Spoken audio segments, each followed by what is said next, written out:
Hello and welcome to On Second Thought with Mike and Luke, an ongoing conversation about big ideas and current events. We explore the underlying connections and root causes that help us dig into what's really true and can even help reshape the focus of our lives. Today we're going to discuss leadership, the origin of evil, and maybe stir up a little more controversy, which is something I tend to do, or at least am known for. On purpose? Or just by virtue of you? Well, so something happened to me when I stopped being a public school principal. Okay. There were a lot of things that I had to say that I just couldn't by the constraints of being in a small town, having no anonymity in anything, right? Yeah, you're a Save public if I figure. could close the windows of Yeah. my house. That was the extent of my anonymity. Yeah. And so when I was free of that kind of weight of leadership, Yeah.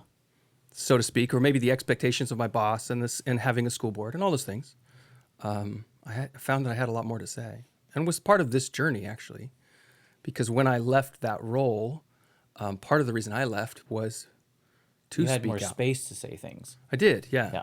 And so a lot of what I have to say is about culture and truth, and what we talk about, and so people do find it So controversial. that was my question when I asked you. I don't even know if it was on an episode. It's starting to all blend together, and I don't know what we've talked about in episodes and not. Mm-hmm. But remember when I asked about what music would you listen to that you don't want anybody to know about? I've been thinking about this too. Yes, I do. This is where this comes from. This Okay. dynamic of when you're in leadership or when you have responsibilities in a public arena, how much can your private decisions and thoughts and ideas bleed into that, and how much do you restrain it or hold it back? Right. And how healthy or unhealthy is that? Don't mean to go off on this as a subject. Maybe it comes in. I know you got some stuff you wanted to say about leadership. I don't know if Well, it I think works it's all there or not. connected, to be honest. But Yeah, but I part think of what it's a I good remember subject. saying was that I described how I try to keep public the things that I like, right? Yeah, And because you asked about music. I did. I mentioned But music. what I thought about after the fact was that part of it is I don't listen to a lot of music. Like music doesn't move me very. If I'm singing the music, it matters to me. But listening to it, so then I started to didn't think, well, work. what about movies? But- What about TV shows? Yeah, If yeah, every yeah. TV show I watched became a public, like, oh, I don't know if I Yeah. want to say that represents me. Yeah. Like I might- Is this? Are we already endorsing TV? I guess we should save this. Huh? Well, we're kind of getting to all of it, but that was your topic too, so I say we keep going. Yeah. Well, yeah, I was gonna. Okay. Let me bridge to something I was gonna say here, but it's connected, and we'll get back to the TV as a particular. And that had to do with the last time we talked about LGB and the role of T in that, and Yeah. things that are different, things that are similar, and how to think about it, and the fact that it's fracturing its own movement, and what should we think about that? And I thought it was a good conversation. But what it left me, I left with a bit of an uneasy spirit along these lines. If I was talking to somebody about this subject, which is an extremely, well, A, it's controversial, that would have its own set of caution markers on it. But B, it's also sensitive to the fact that these are their real lives. Yeah. And I'm not interested, and I don't think you are either. I don't like controversy for the sake of controversy, or that's not true. I kind of do like it, but I work at not liking it. But the other side is I don't like commentary, even if I agree with it, that's trying to score points, Okay. trying to beat the other side for the sake of beating it, rather than something is at stake. Yeah. And if something is at stake and you make a point that you think is better than your opponent, let's say, that's fine, but it still has to be worked with the sensitivity when there are difficult and challenging aspects at the human level. So Right. that subject of LGBT is it is challenging because even so, as a Christian, I think there's moral wrongs in the subject, but that doesn't mean there aren't people who have a battle they're fighting. And if I was talking to them face to face, or they were sitting in the room when we had that conversation, Yeah. I would have talked differently. I would have been made sure, because you want, at least for me, Yeah. I want to secure people's sense of safety if I'm going to say something that they might not like. I Okay. want them to know, first of all, okay, and this is just in general, but in this topic, I would want somebody to know, I think this is a very difficult topic. Right. And I think there are people who have deep struggles, and I would acknowledge that struggle. I still have to say what I think God says about it, Right. but he doesn't just say anti things about it. He also says things about people no matter what sin patterns they fall into. Okay. Yeah. And that's an important part. Otherwise, what they end up hearing is, oh, these Christians hate gay people. Well, and And that's just not true. part of the cultural battle we're in, or the moment, let's say, is that people have taken on their sexual proclivities as a personal identity. I know. And so to try to separate them like the Bible would I know. and say your value is independent of your... Do you think that was done on purpose? Identity politics is what it is. That these certain, what we used to call secondary issues, are wrapped up in your identity. Therefore, to disagree is to reject the person now. Right. And it used to be that you could have a conversation about things that were important, but not identity important. Right. Now, with identity politics and those things, it's now set up a barrier that almost and I've sometimes wondered if that was a strategy or if it was, because Well, I it's think brilliant if you want to silence. I think so Christians, I've noticed, are using the same strategy now, or conservatives. Give you me might an say. example, because I think I know what you're going to say. Well, creating the sense of alienation from the world at large, Yeah. and that only those who share this identity grouping for us, right, Yes. Christianity, Yeah. are safe. Yeah.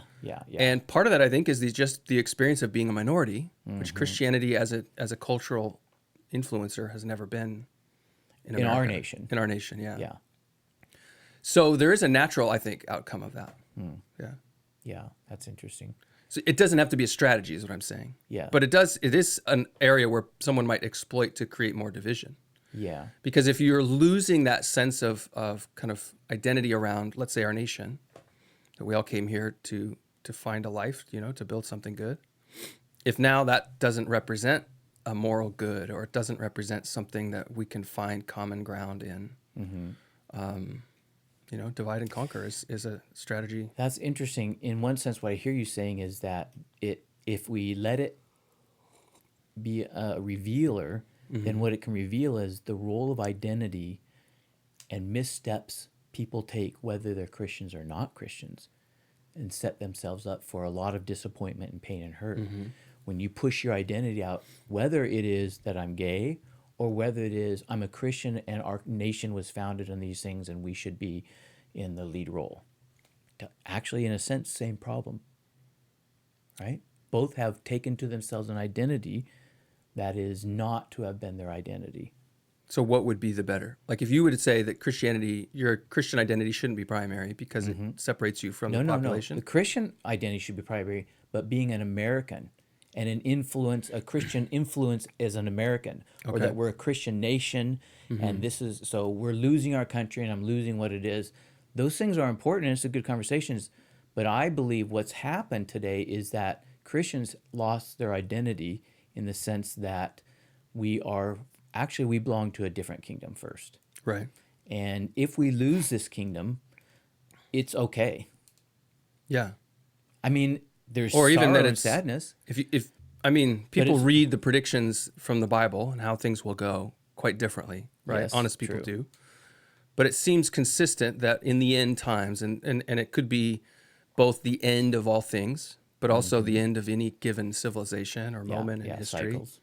That things will become more corrupt Yeah. before there's more difficult. There's a turnover and a change. So it seems ironic to me that those of us who call ourselves Christians, if we end up back in the role of the first century church, Yeah.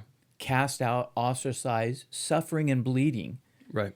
and yet regain an element of power that perhaps has been lost, that we would call that a bad thing in its processes, and yet God may, Jerusalem, the Christian church grew huge, multi-thousands of people, and all of a sudden they were getting persecuted, and a bunch of them fled Jerusalem. Right. Disaster. This is absolutely horrible. It's- They're having to leave well, their home place For where they church grew up. attendance, right? All the And church attendance. That's right. All those things, and their family connections, and their evangelism opportunities. Da, da, da, da, da. Well, here's what happens in the next chapter: is it says they went and they gossiped the word, and people started believing in Samaria. Right. So when we look back from a rear view mirror perspective, we see actually it was a strategy of God. Well, God all went with them. along. That's right. He Yeah. went with them, and this thing that if you're a first century one of the leaders of the church, whether you want to say apostle or other leaders, but you had responsibility to help people. There is no argument to counter the idea, this is bad what's happening. This is Right. bad. This is Yeah. horrible. You're right. We have to suffer greatly. Da, da, da, da, da, da. And yet God was doing this, right? Yeah. So I think that's been lost in our country. I think the church has been slapped silly in the last 5 years, 10 maybe, but we've lost the pinnacle of culture as Christians in our nation, and everyone is dazed and upset and angry. Yeah. And not just angry because there's unrighteous things happening, but So- angry because they lost something. So this is sort of connecting all these dots so far. is, Okay, I was following a conversation between a Christian author who I've watched and trying to learn from, who wrote a book called "The Case for Christian Nationalism," Okay. and he's making the argument that that nationalism is not wrong, like to promote and look for the good of your nation over others, similar to how you would look for and promote the good of your town or your family. Right? That it doesn't mean that you don't value others, towns or families or right, nations. Right. And that as Christians, the good, as we understand it, is that not only would our nation be more Christian, but that its laws would reflect that. Right? Sure. Okay. So then there's a handful of people who are liberal in their politics, who have been Democrats for a long time, who are not Christians and atheists, and one of them, his name is James Lindsay. And he's become this intense voice against the identity politics of the moment, right? And because he's really smart, he's like a mathematician who's focused all his intellect on understanding the root ideas around critical theory and like reading in depth and teaching others about where critical theory, when it applies to race, when it applies to gender, where these things come from, where the terminology and the belief systems come from. But he's an atheist. Yeah. But a bunch of Christians have been having him in to explain, because it's like the theology of our pagan moment is what he's bringing, right? Interesting. So when he saw this book, The Case for Christian Nationalism, he mocked it as the Christians are now trying to take on the slanders of the left, right? That who would say, "Oh, you're just a Christian nationalist," and yeah. say, "Yeah, we are," Yeah. but doing it foolishly, right? Because it's like you're pushing people farther to the radical rather than bringing them to a balance. But he also is a mocker and a braggart. Like he's not a Christian in any way. So he's calling names. He's mocking Yeah. this Christian author who's trying to say like, what are you doing? Like, what are you Yeah. talking about? This is not what we're doing. Yeah. And then he has learned some theology too, this James Lindsay. So he's calling him a Gnostic because and they're getting into this debate over whether Adam and Eve felt at home in the garden or did they long for heaven? And it was like, what are you guys even on about? Like, it doesn't even make sense. But it's like this,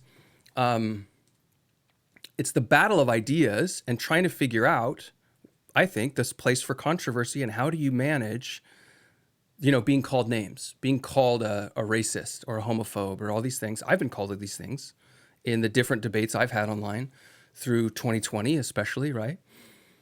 And do you lean into it? Do you run from it? Do you try to apologize? Do you make, you say, well, this person didn't mean it this way? Or do you just battle for the public audience Okay. at the expense of the person maybe that you're disagreeing with? So these are all That is big a great question. open questions. That's a little bit of behind my thing here, reflecting on our conversation from last week. Yeah. Because I thought, if somebody was sitting here, I would have wanted to have said some other things I didn't say.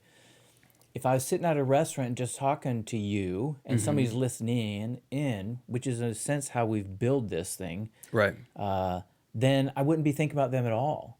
I'd know that you and I presuppose certain things, and I would assume that you suppose 10 things, and maybe only you do 9, but, we work with a lot of supposition, Knowing each other. knowing each other. Yeah. But that's, here we are talking out loud. We have those suppositions, but people listening in don't. Yeah. Where does that obligation to include those things, which are very unnatural for you and I if we're talking, because we already share a lot of common knowledge and common beliefs in a sense. Yeah.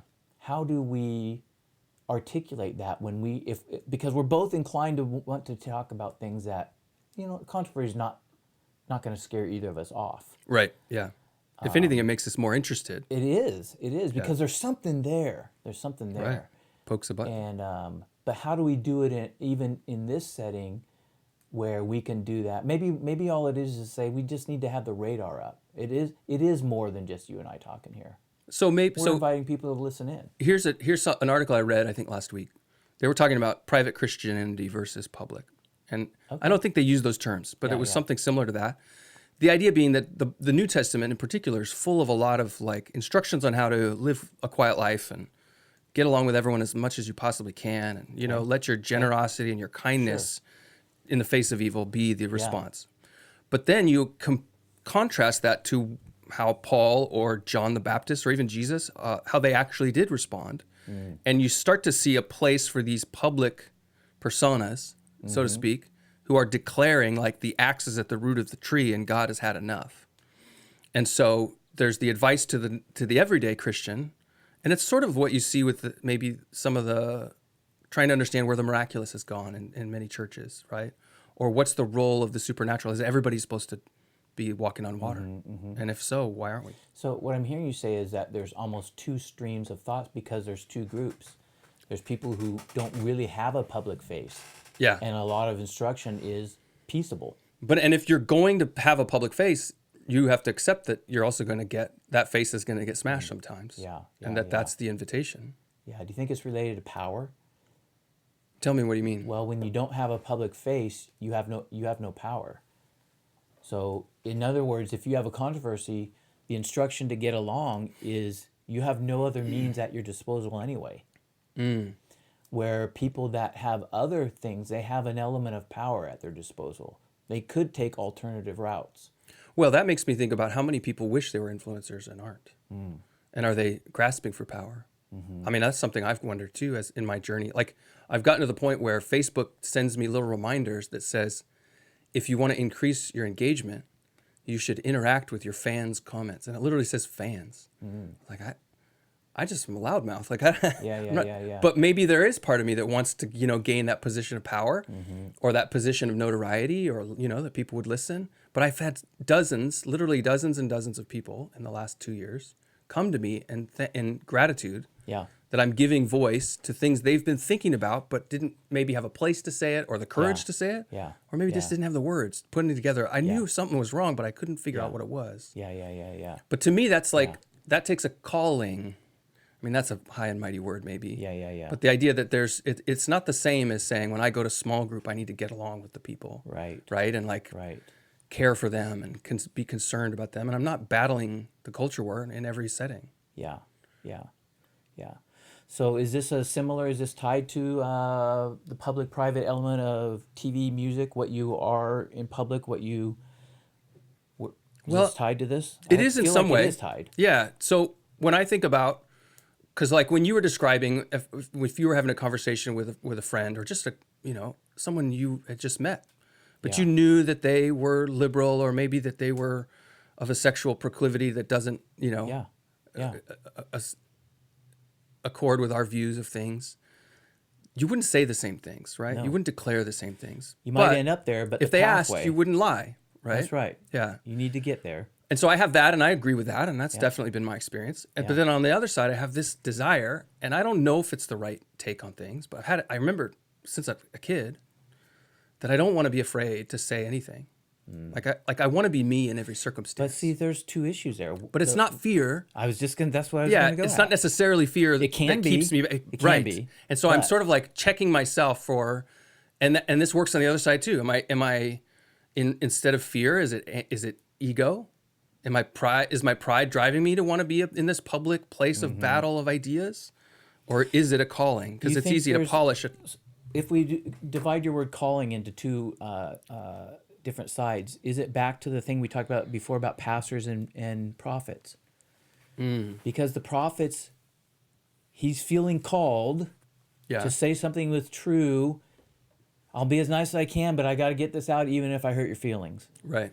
The pastor is feeling called to care for people. Now, I want to say what's true. I have to say what's true. Well, But is that I'm a difference? I'm watching you to see what's going on with you.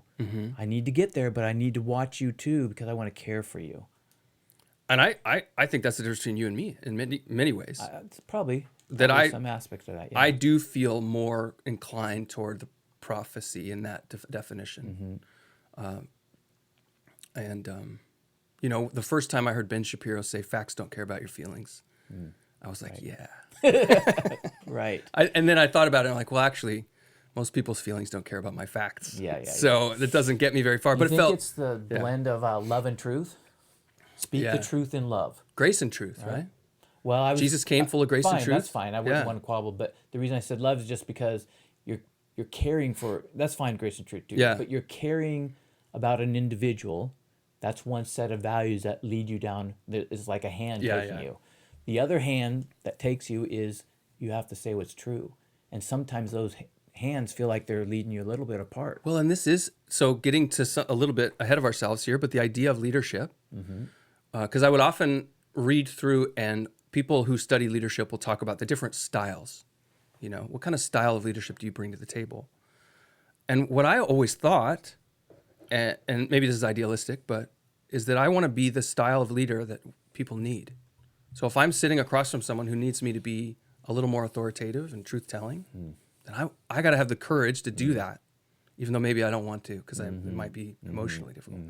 But on the other side, if someone needs me to be a tender listener, and I'm not able or willing, I'm failing them in the leadership they need. Sure. So in that sense, you're saying there needs to be an adaptability to the context. I think so, yeah. Yeah, I agree with that. But not out of fear. It's not going to undo. I agree, not out of fear. But it's not going to undo your natural tendencies. Right. Yeah. It's also not going to undo. I guess that's the only thing I suppose I was going to say. It's not going to undo natural tendencies. No, that's not all I was saying. It's also not going to undo the demand to hear both.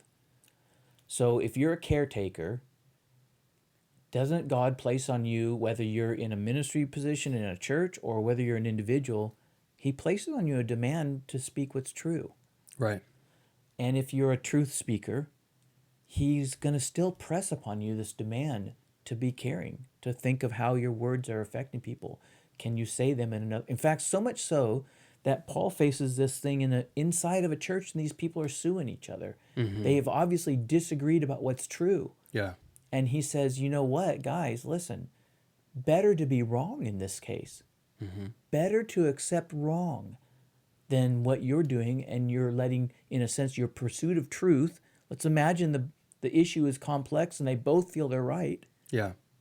You're letting that get in the way. So I've never thought about this till you're describing this. The idea of among the apostles, the 12, if there was one truth sayer, as we're describing it, and I would say there's probably several, right?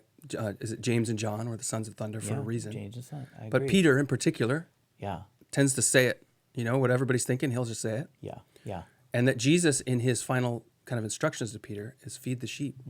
Don't forget to feed the sheep. Okay. Right? That maybe that's Jesus pulling that rein in a little bit and saying, hey, I know you want to run. Or corralling it. Don't forget. Yeah. Don't forget this other side. That's a good point. I haven't thought of it that way. I think there's a lot of things going on in that passage, but that is a good observation. That's the kind of message Peter needed, and the kind of encouragement. Yeah. Even without the denials and what he's fearing, and John, and whether he's going to die and who, et cetera, put all those aside, it was still a good word to him. Well, and shame, you know, he went through a lot of shame in those moments of having denied Christ. And Jesus was bringing him back in to relationship through that process.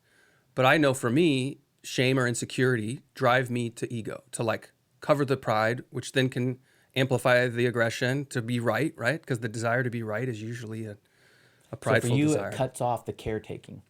Yeah. And so I could feel excel Peter in that moment. The other one. And so so even as I think of it right now, it's like, oh man, Jesus was caring for Peter to bring him back in that way, to say, okay, as I bring you back, this is where you're going to go. That's interesting that you say it that way, because I do think it does the opposite to me.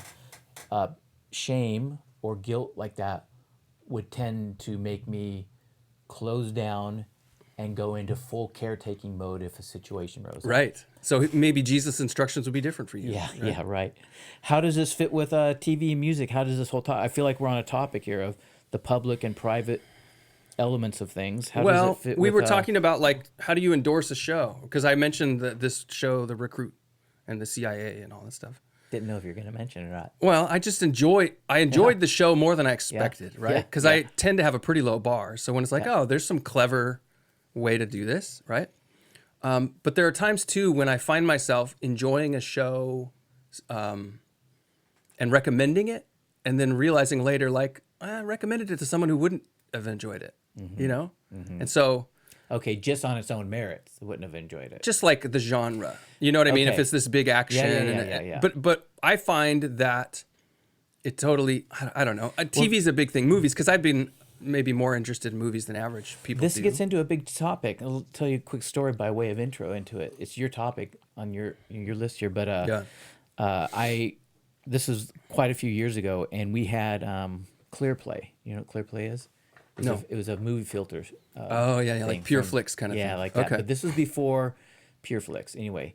And so you had to purchase them as a subscription, a monthly subscription. You would get your movie, and what they did is they couldn't affect the movie because then they lost in court over that you're changing the artist thing. Okay. So you had to have this layer of filters so you could say, well, I want to filter this out and this out and this out. And then you watch the movie and it just filters out. And most of the time you didn't even notice. So it would skip over it. Sometimes it would skip over it. Yeah. And the one example I'm going to tell you is one where it skipped over.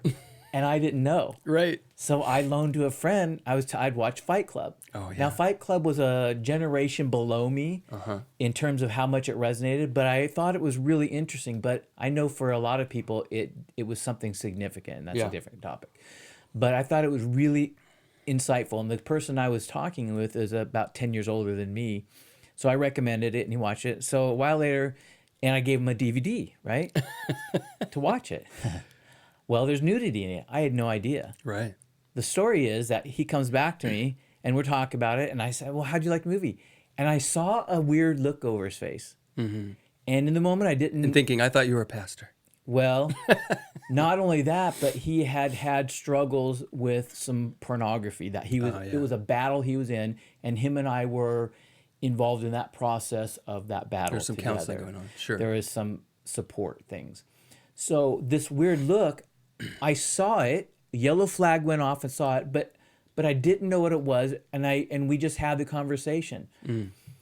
And you know, he didn't have much to say, and okay, it wasn't until it had to have been months later that I realized what it was. Yeah. I know what it was because I saw it on some other setting, and then I saw nudity, and I had no idea. And that conversation back with that guy all of a sudden made sense. He thought I had given him something that included this intense battle he's fighting, Right. and I'm supporting him.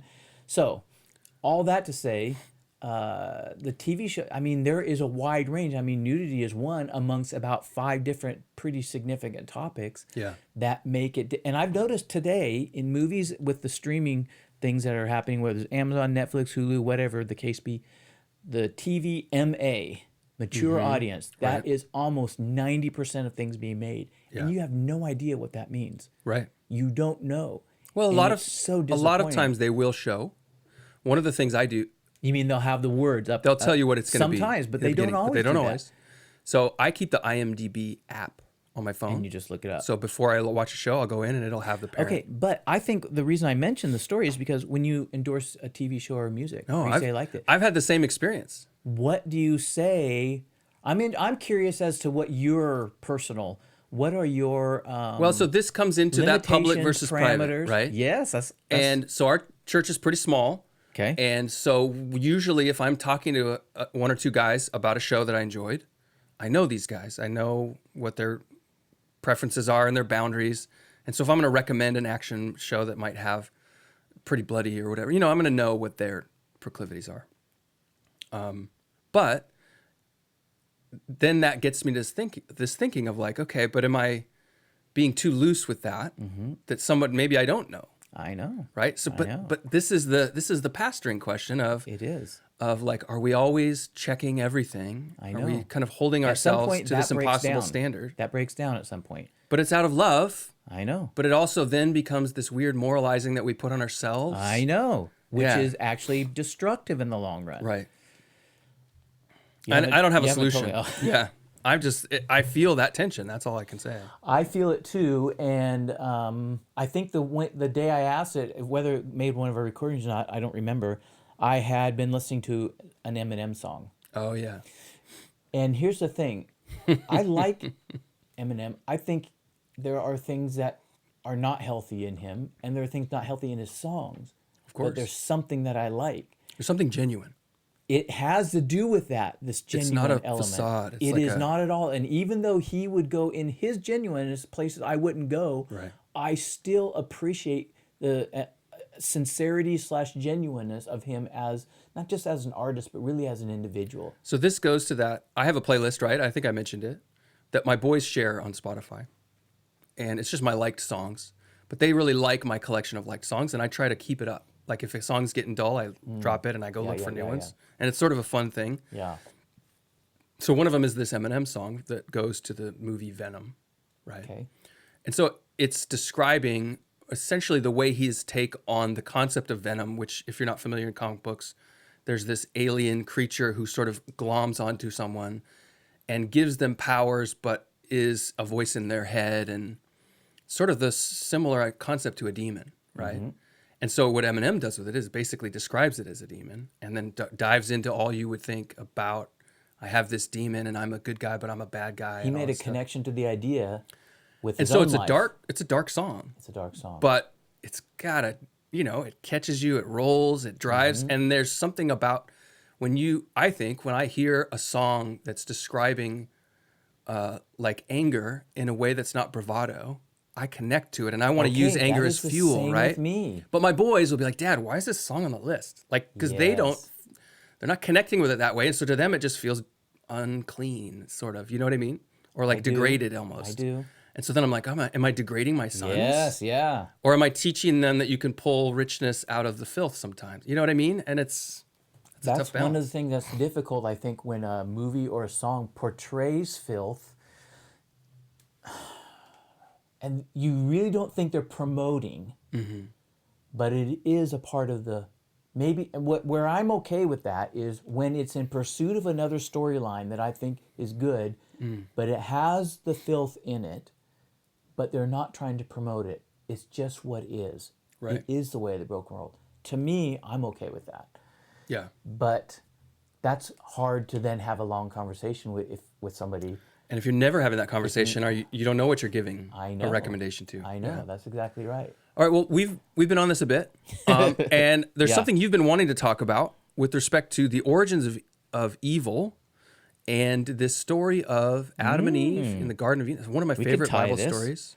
For the longest time, there was not a sermon. I preach every month or two. There was never a sermon for maybe 3 years where I didn't somehow mention the knowledge of good and evil, Adam and Eve, and Eve's temptation. Yeah. So Yeah. you sound like you found something interesting. Oh, yeah. I mean, I'm putting this under the title of a new thought I'd never had before. I like those because I think a lot of things and I threw out a lot of time. And whenever I have a new thought, something I've never thought before, it's like, oh, I get a little Right. excited. Then I start looking at it and see if there's any more connect to it. It's right. like when you find a piece of gold, does this have a vein that goes back further? So where this comes from is, let me set it up with this ancient problem that has been ancient and practical, the origin of evil. Where did evil come from? It's a philosophical problem. It's a theological problem. You can go to ethics classes, and it's often set up, if God is all powerful, he's all loving, he's all wise, why is there evil? Or you can ask it from the direction that Augustine and Edwards asked it, what is evil? Where did it come from? How does it exist if God says I'm not the author of evil? That's Right. a flat out statement. Yeah. Then how did it get here? And so then people try to construct theories. And every theory has failed, in my opinion, and in most people's. The Christian explanations failed. Non-Christian explanations are even worse. So you have this philosophical difficulty, the origin of evil. Then you have a practical difficulty. Somebody has a tragedy. Their kid dies. Yeah. Their mother gets cancer at 40. There's all kinds of things. And they suffer an immense tragedy. It's an evil. And everybody in their right mind wants to know, why did this happen? Yeah. You almost can't not ask this question, especially then the more it gets into a senseless tragedy. Why would God allow this? Because it feels like it's only pain. And then you have Candide, Voltaire writes, he mocks the Christian answer for the greater good, that God's all things will work together for good. And the whole book of Candide is a mockery of the Christian answer to this practical explanation or coping mechanism. And his mockery is incredibly astute. There's no getting around it. Yeah. So, anyway, that's the backdrop. Now, I'm sitting in church and they're going over Genesis 2. And so I decided I'm going to follow along in the Septuagint, which is... Wait. So you're sitting in church, but instead of a normal Bible, I know you're... Oh, go ahead. That's you're not what I thought you you're were pulling out the Septuagint, Yeah. the ancient Greek translation. It How is. old is the Septuagint? The Septuagint was written before the time of Christ, about 200, 300 years before the time of Christ. Okay. And 2,200 years ago. Yeah. Okay. It was the Judaism's or the Jewish people's adaptation to the prominence of Greek, Alexander the Great. Greek, it would be like English today. Yeah. It'd be like translating you grew up as a Jewish boy in Hebrew and whatnot, and you translate into English and it becomes the most popular Bible in the world. Would that have been because people must have been reading it then outside of Israel? The Septuagint?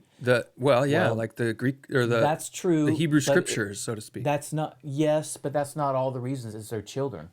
The Hebrew was being forgotten and lost. I see. And so actually there was more things being done in Aramaic. You find more in the New Testament, and part of even the Old Testament was written in Aramaic. But that people weren't speaking Hebrew in Jesus' day. They were speaking Aramaic. Yeah.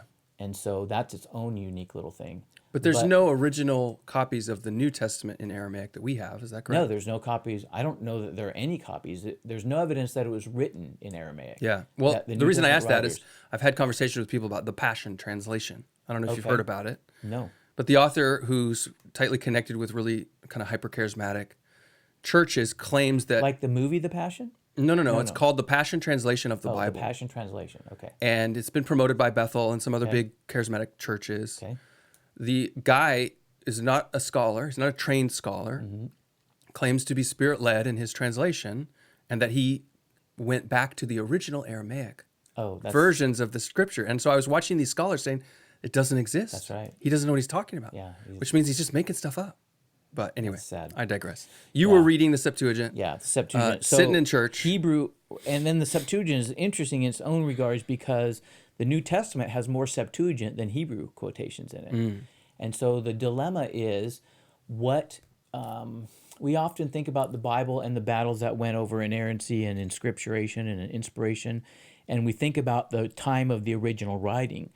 But unfortunately, in the history of Israel, what we have is the end of the process of writing and editing and changing and adapting.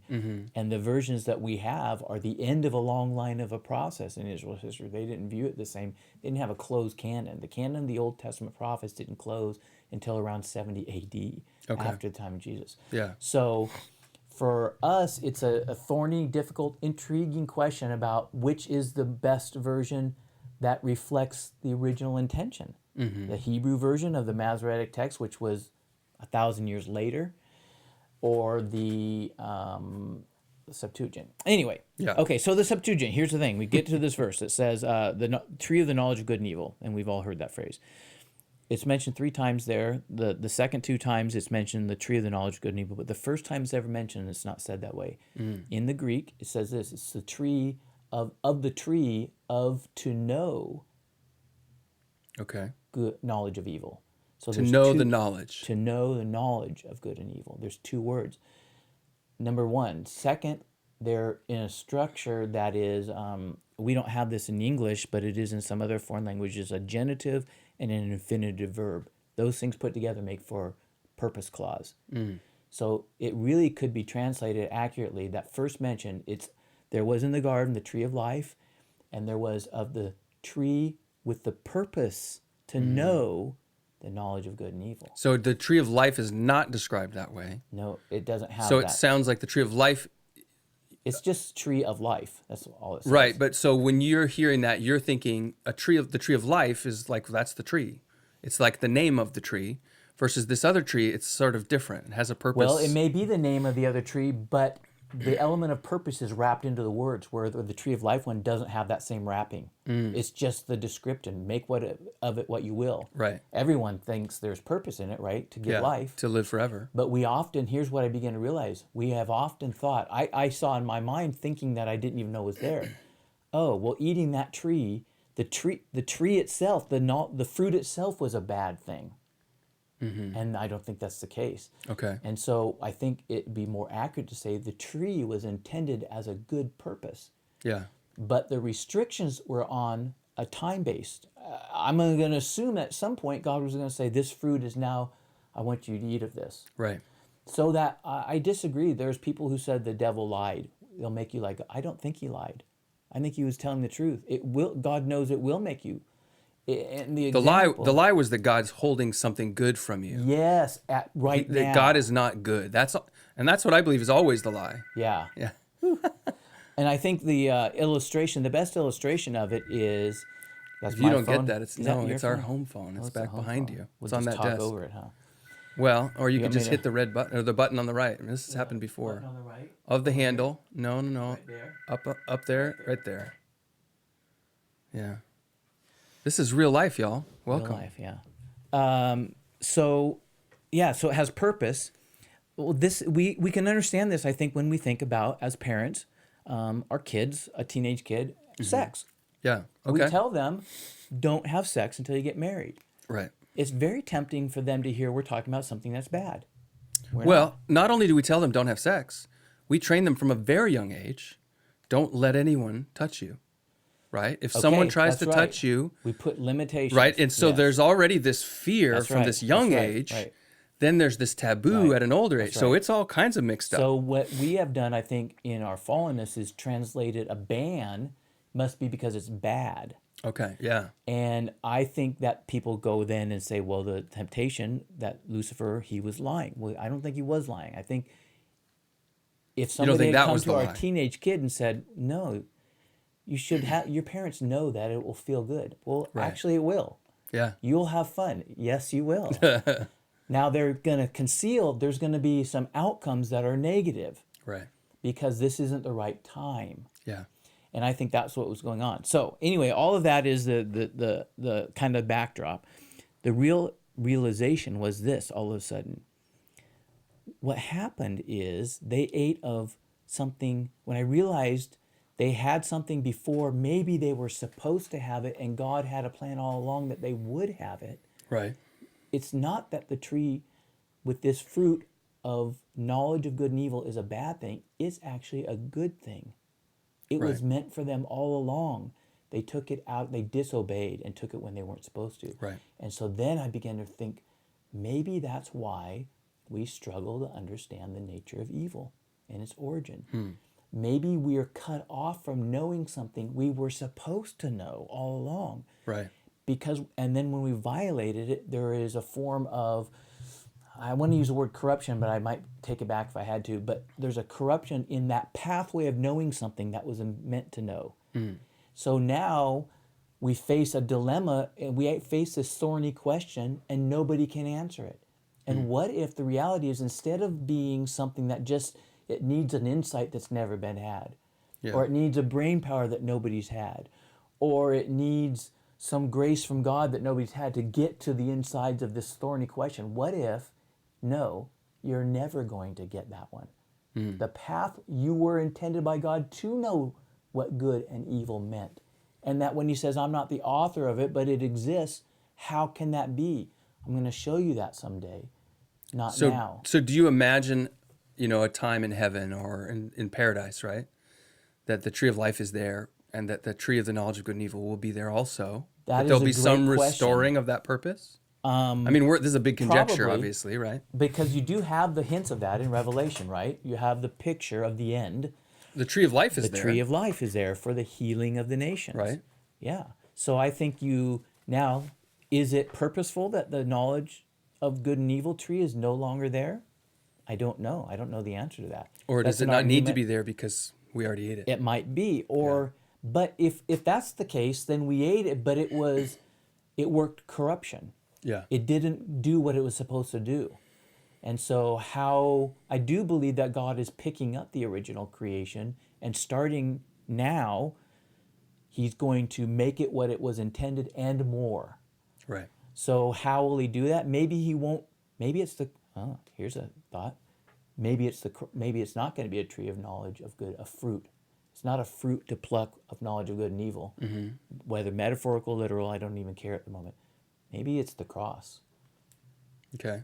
Because there's the nature of good and evil right there.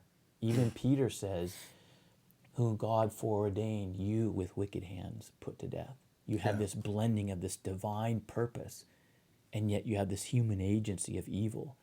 And is collaborate an okay word for that?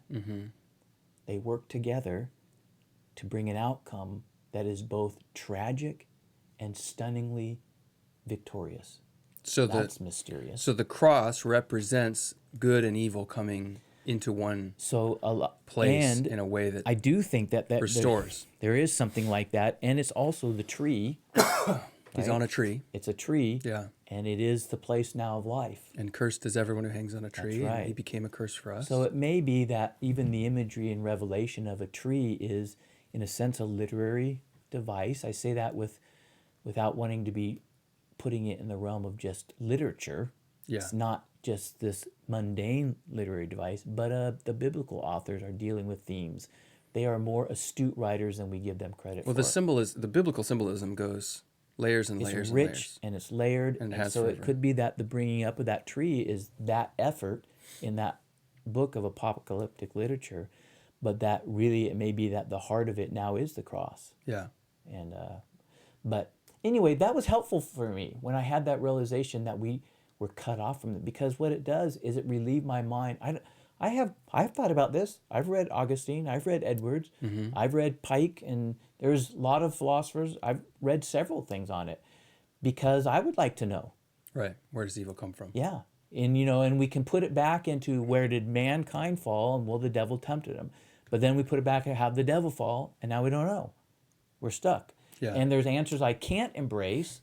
The Manichaean answer of that nature of good has always been, God has always eternally existed, and evil has eternally existed. I can't go there.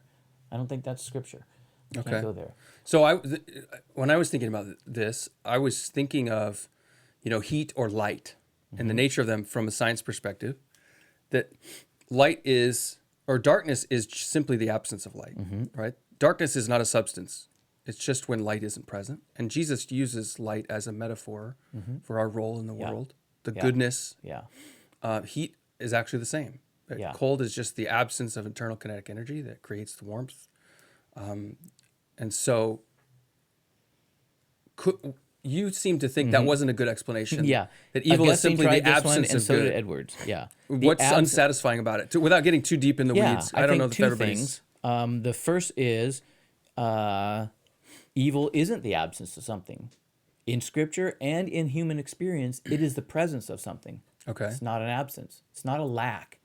It's an actuality. But when you're saying evil, you're speaking in particular not of a moral stand, but of actions that create destruction. Was that not right? Correct. So would those actions be the fruit, going back to the tree metaphor? The fruit of the absence of goodness is simply evil is going to... It's like when you don't weed the garden, it's going to return to chaos. I think, though, there's a difference between acts that are evil and a force that is evil. And I think both exist. Okay. I think there are acts that we look at them individually and there's evil or not evil or more evil or less evil. But I also think there are forces for evil. There are forces of darkness, and they are not the absence of good. They're not the lack of good forces. It's an actual war. It is a war, and there are entities that occupy both. That's the difference between if you were trying to keep warm because it's cold outside. That's right. The cold is not trying to kill you. That's right. That's exactly right. Yeah. Although there might be some pioneer days where they felt that way. Yes, I think so. Yeah. The other answer to that is, I think there's a problem, and this is just off the cuff here, but when you go to the absence of good theory, set two things next to one another, one great and one good. Well, the great thing has more certain qualities that make it great. The good thing has less. Now we have to say the good thing is evil because it lacks some good. And so then we run into a problem. And Right. these are the snares that brilliant. Augustine and Edwards were brilliant, not just smart. And they so much wanted this. These are the exact paths, but it doesn't work. It doesn't work out. You have to end up calling everything that is not God would then be evil.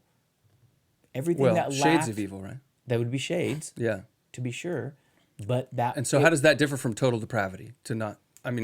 I said we don't want to get in the weeds, but I keep walking us into them. So do you mean like total depravity in terms of the doctrine or the teaching Yeah, of total depravity? yeah. I think total depravity is the teaching that when Adam fell, he was corrupted and the human race with him in all of his faculties. Total does not mean complete. Right. It means across the It spectrum. means no one and escapes it. No one and no part of us. But would that not seem to correspond with what you're describing, that any shade of not goodness, any lack of total goodness would therefore be evil? That seems I'm not similar. following. Say it again. Okay, so if you're describing, if we're using the heat metaphor, that if we're not at maximum temperature, then we're not sufficiently good, therefore we are evil or reflecting it evil. Okay, I'm not and sure. that's like the condition of total depravity, is that evil is everywhere. I don't know, maybe it's not an easy. No, okay, so I wouldn't say it that way. What I would say is that total depravity is simply the teaching that the corruption from Adam's fall touches all our faculties, mind, heart, soul, whatever faculty you have. Within the display of our actions, now there are two elements of evil. One, there are evil acts that are flat out in themselves wrong thing. And then second, there are wrong things that are not doing what's right. So the sins of omission and commission. Both of those are evil, but I do think that there is greater evil in one than in another. But I don't think that touches, I don't think that's the meaning of total depravity. So total depravity does not mean you've reached a pinnacle of depravity. Right. So I think that I am totally depraved, and I think Hitler was totally depraved. But if you look at it from a different viewpoint, he went out and accomplished a lot more evil than I have been able to accomplish. Yeah. Been able to. He was ambitious, He was but ambitious. unrighteously so. And yet, even there, the philosophers began to think about, I remember being asked, facing this question, what is the greatest, most evil entity or being? Yeah. And it's a setup question because young people say Hitler, the most evil human. Yeah. And when you looked at the question, how much is the most evil accomplished? Okay, maybe he's in the running. But when you look at most evil, it's not that, because he used a lot of good to accomplish evil. So how do you even get to Well, so from that vantage point, the answer is the person who does nothing, who does no. So you're does saying because zero. Hitler could get the trains to run on time. That's right. But then you're adding a plus minus calculus, right? I know. It's Which is only a fishy way to true do it. idea from a certain angle. But it Yeah. does help make a point. And that is, so for example, the devil himself, right? The great serpent. He uses God's good gifts to accomplish things. He's exercising a number of good things Yeah, but by that to argument, accomplish evil. we could say, well, because Satan was telling the truth in 90% of his statement to Eve, he's not completely evil. Well, I don't think he is completely evil. But Can't be to completely me, evil. the intent of that entire dialogue was evil. I So agree. to say because every word wasn't a lie, therefore it's good, No, I didn't say it was or that good. it has shades of good. You know what I'm saying? I just said it's not. I don't think it was completely evil. So I think that you also have to. So evil. So what he said was true. right. Now, what about the But question? it when wasn't he good. No, it wasn't good, and it was designed to deceive. Right. He wanted to. So that's take why I her would say life. that what he was doing was completely evil because its Not- intent. Okay, so you and I are using completely different. Okay. I'm using it as 100% in terms of what it could accomplish, and I don't think it was that. You're using it in terms of evil had seeped into every aspect of it. Well, and So the truth- what it did accomplish was evil. Yes, and when he spoke truth, it was to serve evil. And in Right, that sense, right. evil, truth was corrupted and became evil. Yeah. So when he spoke truth, it was true, but it was tarnished by the evil intent of what he's doing. It's like when we lie by saying, on my list last week was reading between the lines. You remember that? Mm-hmm. And what that was the statement by the Supreme Court. They put out a statement about the person who leaked the Roe stuff. That statement was full of lies. Right. But every statement, I believe, was 100% Every sentence accurate. was true. Every sentence was true. But the words they put in it made all these loopholes. So I think from a biblical perspective, Overarching, that's a lie. I think from a biblical perspective, you could say that it therefore was all a lie. I agree with you. But So to say, well, he spoke the truth in purpose of, so he could get that lie in at the end, really makes it all lies. So what I would say is it taints everything. Yeah. In that sense, it makes it all lie. I agree. Yeah. But when I hear you say completely lie, I think it's filled up in every aspect. No, I think it's more like a taint that tainted everything. But it's still it's clever use of language. Let's talk about the Supreme Court one. It's clever use of language. That I feel like skill and wisdom. So to jump over to that a little bit, Yeah. To me that means probably one of the justices was the one who did leak it. I think you. Otherwise, can they draw wouldn't be covering conclusions. for somebody. Now, you know what? The article was so artfully crafted, and people way smarter than me saw the same thing enough that 2 days later, Supreme Court came out of the thing and said, "We want to clarify. We do not believe any of the justices did this." Oh, okay. So they read that. The humor to me was that they felt the need to clarify. Right. They knew how it was read. Right. They knew what they were doing, and it was too much. They did it. I think they know. I think they know who did it. Yeah. Now, they said things like, without a preponderance of the evidence. You don't need to say that phrase. Right. Why'd that phrase make this state? If you don't know what it is, you just say, I don't know. We've not been able to find out. Yeah. That's it. It means we know it, but we either can't prove it or we're not willing to say. Yeah. Yeah. So they spoke the truth, but it was motivated by deceit. Yeah. Now, so that means you have two ways of thinking of completeness or allness. The whole thing becomes tainted with deceit. But that doesn't mean everything was a lie. Okay, so to jump off of that, Yeah. we're approaching done our with my hour, but point. I wanted to. You were talking about permanent Washington. That's something we've talked about a little bit before. Yeah. What more were you wanting to say with that? That was just a note of a phrasing. I found it interesting. It came from Tucker Carlson, and I've noticed he's been avoiding the words deep state. Right. I've been saying the word deep state, but I think there's a cleverness to permanent Washington because the deep state word it's magnetically pulled a lot to it. It's got baggage now. It's got baggage now. I've heard the It's an same thing with ineffective woke. word. I've heard people saying, stop saying woke, stop I saying know. woke. And what I struggle with is it communicates so clearly. I know. But it communicates clearly to someone who's not on the cutting edge of what's being argued about. Yeah. Who's sort of saying like, okay, what's the thing right now? So there might be some strategy, right? But then it becomes tired when you do use it in the arguments where know. people are saying, oh, that's not really what it is. I think the deep state word has too much that it is attracted of conspiracy and of plotting people secretly. Right. Plotting. And I think I think permanent Washington is better. A lot of this is out in the open. So what does permanent Washington have to do with everybody now suddenly finding classified documents everywhere? That is a great question. I mean, here's the question on that. Do we know what's going on, really? So to me, I mean, this is always mind reading, which is impossible, right? But it feels like we're going to say, oh, look, we're digging into everybody's dirty laundry, so see, the FBI's fair. Do you think I think it's an FBI attempt to improve their reputation. But I who agree knows? with that a little, and we talked about this a little bit in one earlier conversations. But I tend to think my working supposition right now is that they meant to get rid of him. They meant to show a shot across the bow to Biden. Okay. Don't run. Yeah. Mixed with their defense of themselves, and mixed with a little bit of cleverness to still be able to do things with Trump. So when he was saying, yeah, I'm going to go for it, or basically saying he's going to run, this was them saying, no, you're not. To Biden. Right. That's right. Yeah. That's right. Now, and the reason I think that this is the case is that at first I was thinking it was the intelligence community doing this. But what's been interesting is how the White House has defended him, and the media has been split. There are media going after him, Right. and media defending him. And that tells me there's confusion.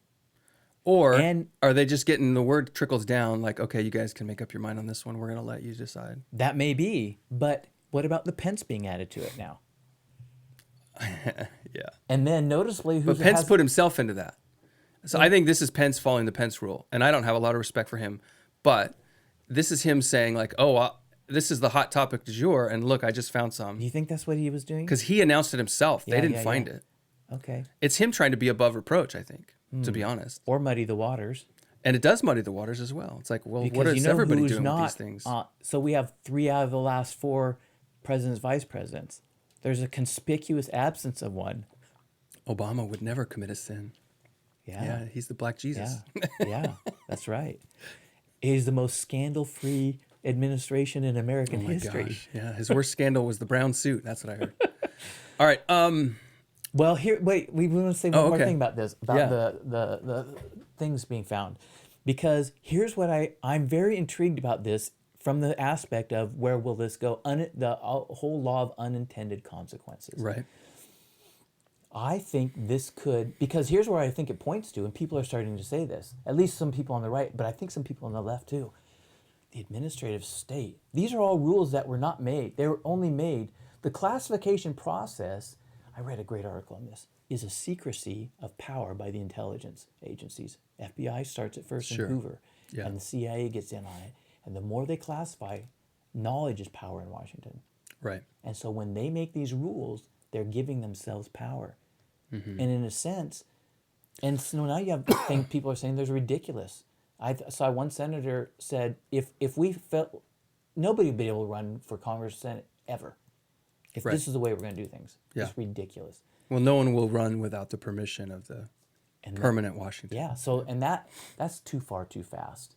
That will not fly. All right, so this reminds me when Trump was getting accused of all this, right? And they laid out the pictures. The latest I heard on this, by the way, the pictures of all his top secret folders, was that he actually there were nothing in them. Most of them, he just kept folders as souvenirs. I know. And I could totally imagine him giving them out to people who visit Mar-a-Lago. But that being said, for a $10,000 donation. the argument somebody said is that by the fact that he was taking home these documents and that he's the president, he gets to decide what's top secret or not. He classified. has the classifying authority. Okay, so why is no one making that argument in defense of Biden? Biden's the commander-in-chief right now. Because most of them were done when he was vice president. He didn't have the authority. Oh, so it's back before. Okay. Well, and that's true. I did hear somebody saying, well, some of these are even from when he was a senator. Oh, yeah, I saw because they're going through everything now. I know. That's, again, though, it's the same thing with what some of your comments were with the LGBT and the trans. It's infighting. There's not consistency in this. Right. It's the blood sport of politics. And it's all about who can find leverage over whom. I know. Yeah. I know. So in that sense, I think it's still a nothing. I'm not interested. I don't Well, care. it's like symptoms of a corrupt state. Exactly right. It's like, oh, that doesn't really... Something playing itself out. Let them fight each other. Yeah. What do you have on your... I don't know where we are on our time-wise. We're about an hour. I think to now might be a good time to wrap it, to be honest. Oh, we got to do one more thing here. All right, what do you want to do? What's your nothing to prove performance? Oh, well, see, this is a big topic. All right. It's a big one? I mean, I'll give you the 2 minute. All right. But if you interrupt, right, I'm not responsible. You warned me once and we talked an hour. So the idea here, this is a question I've been pondering, and I don't have an answer for it, and I don't know that I'm asking you for one, but I'm interested in your perspective. That there are a lot of high-performance fields where they pursue someone who has something to prove. So, in fact, I remember watching a football coach who was watching the NFL, and he says, "I like that guy. He's trying to prove something." And it was like a moniker for he's hungry, he's aggressive, he's going to push the limit that other people on his won't. shoulder. Yes, exactly. And I was listening to someone talk about who gets hired or how these high performance law firms and trust funds, not the right word, but these hedge funds, right? Where they're aggressive and they need to make quick decisions and big high stakes. Yeah. And that they were hiring people with an interview and like a psychological interview, looking for someone people who resent their father. That they were purposefully hiring these people. I almost said that as a joke. That it was like deliberate. And because it's something to prove, right? I just want to make this impossible to prove father figure, right? Which is also a good recipe for someone who doesn't relate well with God, who is our Father, right? Yeah. And there's almost always a connection. Okay. So in my view, that is a universally unhealthy person, someone who's out to prove, because it means your insecurity is driving you. Yeah. And usually it drives you either to excel or to blame others and rebel, right? You're either pushing really hard and it might look like you're really successful, Yeah. but on the inside you're eaten up. Yeah. Or on the outside you're really rebellious, but still on the inside you're full of shame too. It's Yeah. like the shame is Yeah. hidden then Yeah. on That's those right. people. You can cover it over. And so the reason it's a big topic is I've actually developed this out into understanding how like the culture war itself represents those two sides. The shame and the blame, or the high performance meritocracy ideal, or the empathy focused, it's not your fault that life is hard. And so there's one of them is an honor culture, and honor culture is traditionally like European culture or feudal Japan or anywhere where warriors and power and who is the best, who is the strongest, that becomes the priority. Anywhere where you might, America was founded as an honor culture that if you impugn my honor, I have to challenge you to a duel, or one of us might die, right? And that was part of America's founding. Alexander Hamilton famously, right, died in a duel. And so this honor culture is what represents in some ways Trump. And if you look at Trump, when he insults someone, his insults are, you're not pretty, you're not talented, you're not smart, no one likes you, right? It's like you're a failure, because to him, winning is the biggest success. That's how I achieve my honor. And then on the other side, if someone from the left wants to insult someone on the right, someone like Trump, then it's that you're heartless, you don't care, right? You're only in it for power, you're only in it, and at any rate. So my question is, what is in fact the highest performing mindset? If I'm going to make this claim in the face of evidence that really high performing people have something to prove flaw. and yet are eaten up inside, am I saying, well, that high performance needs to be rejected? Or is there a higher level? And there's a little bit of the growth mindset versus the fixed mindset. And the author of that book is slipping my mind right now, but she claimed that the fixed mindset is in fact the flaw, that you're trying to prove that you have what it takes. But the idea of having what it takes is an immutable trait. And when you believe it's immutable, it comes with all this baggage of negative emotion and beliefs about yourself and others. Whereas if you see yourself as being able to improve, like, oh, I can't do that yet, right? Or I'm not smart yet. I'm not strong yet. Then in this growth mindset, and the evidence is questionable around how many things can you change about yourself, right? Your IQ doesn't change much, at least by your own effort. You can make it go down, but making it go up is actually really difficult. But there are other things. That doesn't mean you can't learn things. It just means you're going to learn them at a slower pace. But how do we put value into ourselves? And so I have this whole kind of idea of my own of what does it mean to be in balance with yourself, that it'd be interesting to talk about sometime. Yeah. I think part of the dilemma is we're in a fallen perspective. Yeah. And we can't get out of it. Sometimes some of these things, the way I try to think about them is I try to imagine what would it be like if there was no fall. So on this one, what would performing be like? Yeah. If there's no sin and no fall. Well, there's still work to do. There's work to do. You have a calling to care for something and to advance it. Right. Care for what's there, advance where it's not. But you don't care. What don't you care? Does it have to be this moment? Is my worth wrapped up into it? Yeah. No, not at all. Does it have to be today? Actually, no. But you're not. Theoretically, you have What I hear eternity. you describing is not a high performance mindset. It's not high performance only in our fallen condition terms. Okay. Because that doesn't mean it's not high performance in terms of what would Adam and Eve developed and our human race had developed. I personally believe we were destined to go out into all the universe, into planets. Yeah. I think that SpaceX. the human population would be in the trillions. If there's no death, or if there is some kind of death and then there's another phase of life in which there's not dying, the Earth is gonna run out of space, and I think there would be the development of the galaxies. Yeah. So Maybe that's what high Jesus' performance. return will be. Exploring galaxies. I actually do believe that. That's still what's going to be in front of us is, well, you have those parable about the rulers who rules well. will be ruling over whatever cities, right? Yeah. The question I've always had is, who's in those cities? Yeah. Right.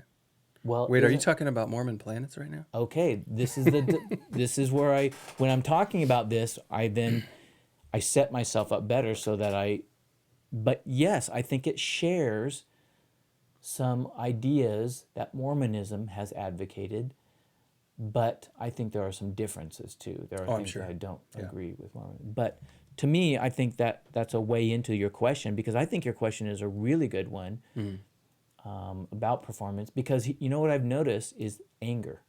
I remember talking to a guy, and we were talking about the gospel and living in the gospel and the rest. It gives rest. Yeah. It gives peace. And he was a hard worker, had his own business, and he was working with being at peace. And here's what he said: when I began to live in the gospel, there were times I began to not want to go to work. He was self-employed. He couldn't go if he wanted. He made good money. He didn't Right. have to go. And then I got mad at myself. And then I realized, a lot of my going to work is because I don't want to feel like I'm not. And I want to be productive. And then I want to make myself angry because I work better when I'm angry. Right. Well, so that's an interesting like- thing I've been playing with my sons, I right? don't like all of these things. Is teaching them, and I've tried to be like, okay, this is a dangerous but important thing we need to learn as men, is not just to control your anger. In other words, like, are you good at calming yourself down? Yeah. But also, can you turn your anger into fuel? That, okay, get angry and then do something good with it, which is what he's describing. And what's the role of anger with someone who's right with God? Yes, I think that's where you have to go, because otherwise anger can become a fuel, but it's not good. Oh, I don't know. If I need to be angry yeah. to do things, that's not a good state to be in. Right. It has to be consistent. Whatever anger is for a Christian, it has to be consistent with my peace I give to you. But there's Not as the almost world no is. motivations that a human can use that Jesus doesn't in some way use to say, and like, here's another reason why. I remember when I would read Jesus' descriptions of like, be angry, don't sin. no, like, okay, what's the reason you should serve God? Well, it should be like, because you should love him and he loves you.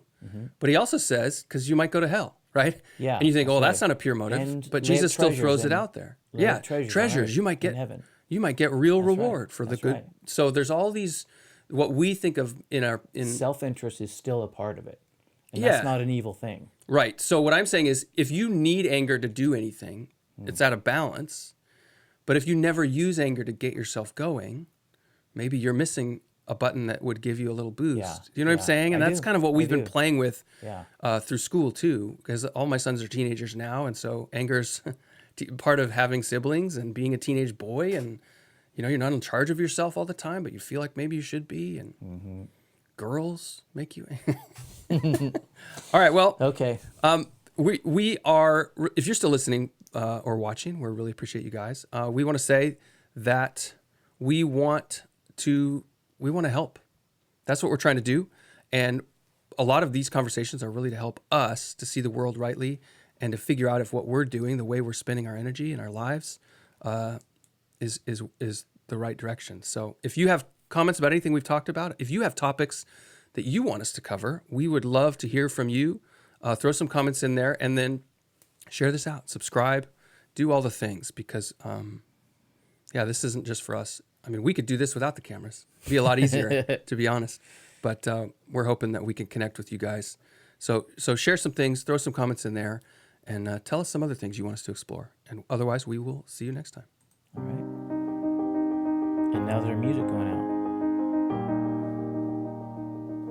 How do we do music going out? It's going right now. And they still Is hear it? us too. Yeah. Well, I was going to tell you that on all the videos I've watched, pictures